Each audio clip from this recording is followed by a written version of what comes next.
Good day, everyone. So we are from Group 8. We'll be presenting our group projects of translation projects.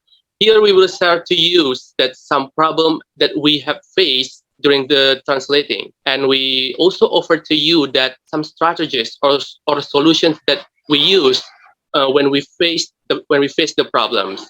So first of all, let us introduce ourselves. My name is Anna Suryafati as a group manager.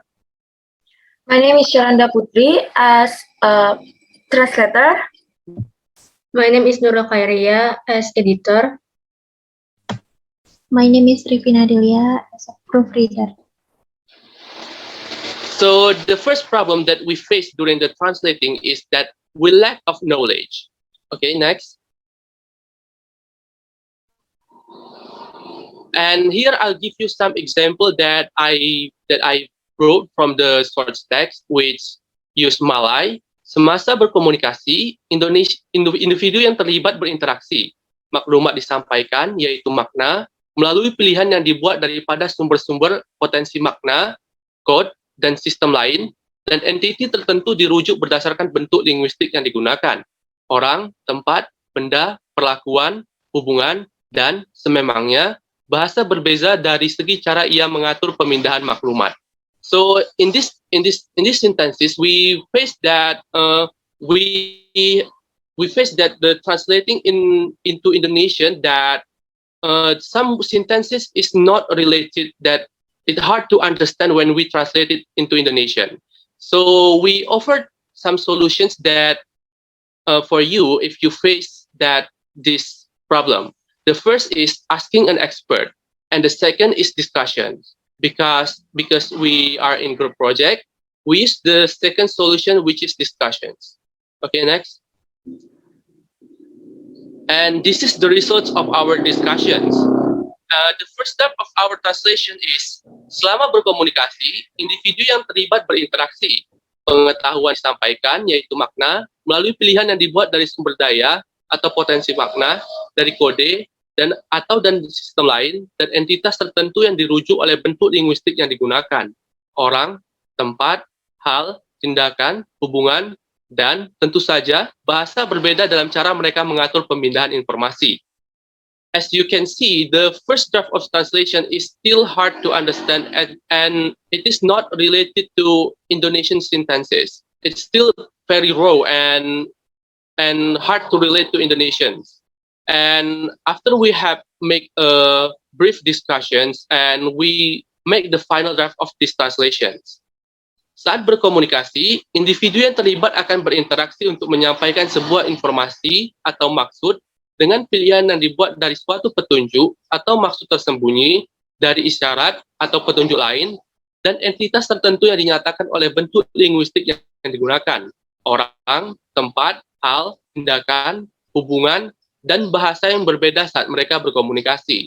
You can see that we replace some hard word that that more refer to Indonesian language, such as makna into maksud, and we change also potensi makna to maksud tersembunyi, and kode into isyarat. This translation more relatable to Indonesian language and more and easier to understand.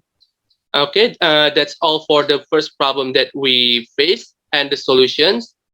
And the seconds will be presented by other member, which is our translator.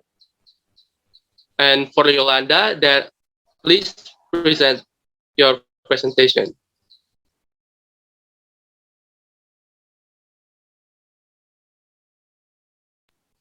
Okay, thank you, Anas.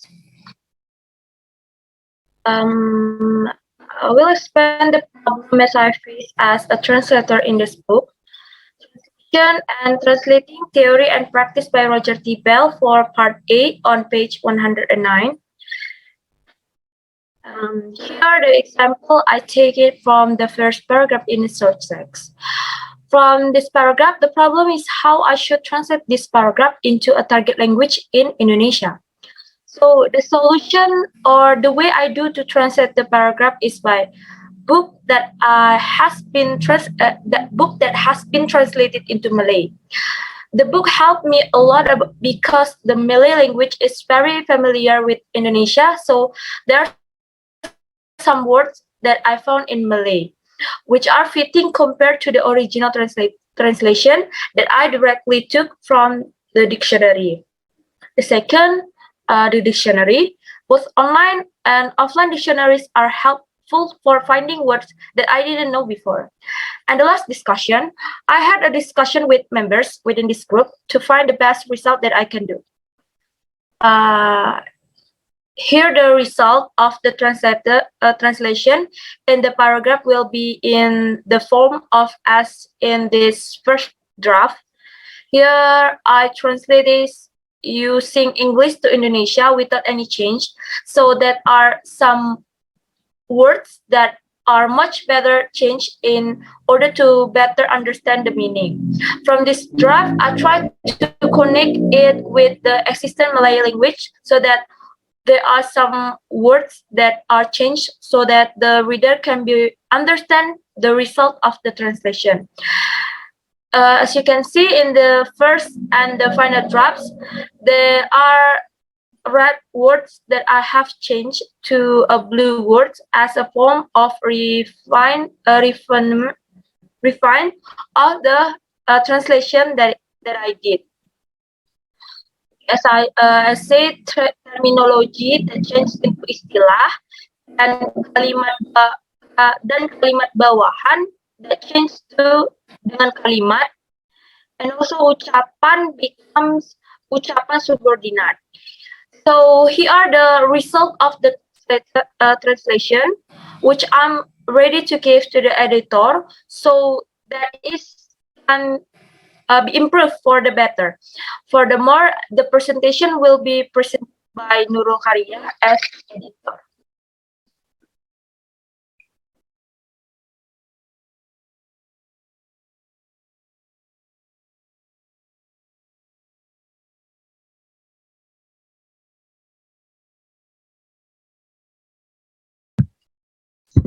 Okay, thank you, Yolanda. Here I will explain about the complication and resolution in the editor team. Okay, making the translation smooth is an important task for an editor. There are several problems experienced by the editor in working on the draft that has been given by the translator. As stated on this slide, as an editor, I find there are many languages that are too high level or scientific and grammatically complicated, so that it is difficult for me to understand the draft that has been given by the translator team. Not only that, I also had difficulty converting the text into a coherent sentence. Okay, my strategies in dealing with problems I found. My strategy is to look up various synonyms either on the internet or in the dictionary. This is useful for finding words that are easier to understand. Not only that, I also tend to do resegmentation and copying structures. In resegmentation, I cut, add, and paraphrase or reparagraph sentences. Meanwhile, for the copying structure, I only fix the structure of the sentence or phrase. After I edit the draft, I also ask for opinion and correction from fellow members. And the first draft, the following slide is my unrevised draft. For the first draft, there are some incoherent translation that it sounds weird to listen. And for the final draft, as you can see on this slide, I changed some of the words to more commonly used words to make the text easier to comprehend. And then next slide will be present by Rifina Delia.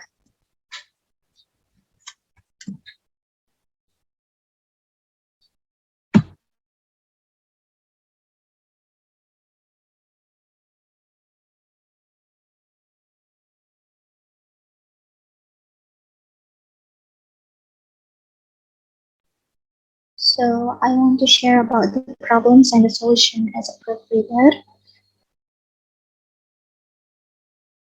So the problem faced as a proofreader is that I have a little difficulty in correcting a text, whether it is punctuation or there is a double space in the text. I also have to be more careful in correcting whether there are words or sentences that are not in accordance with grammar and also feel that the sentence is ambiguous.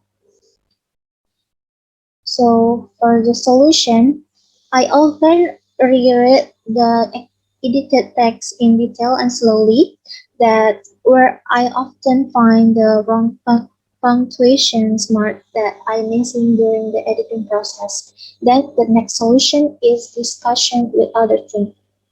So for the example, this is I have a word code.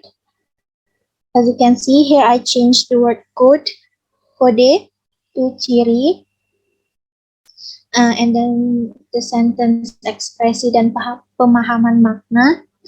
I developed again to bisa memahami dan mengekspresikan sebuah makna with the intention that the reader better understand the meaning of the text.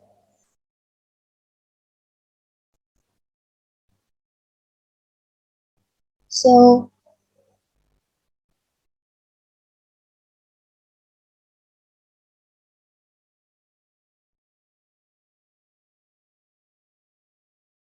So that's all for our group presentation. Thank you and have a good day.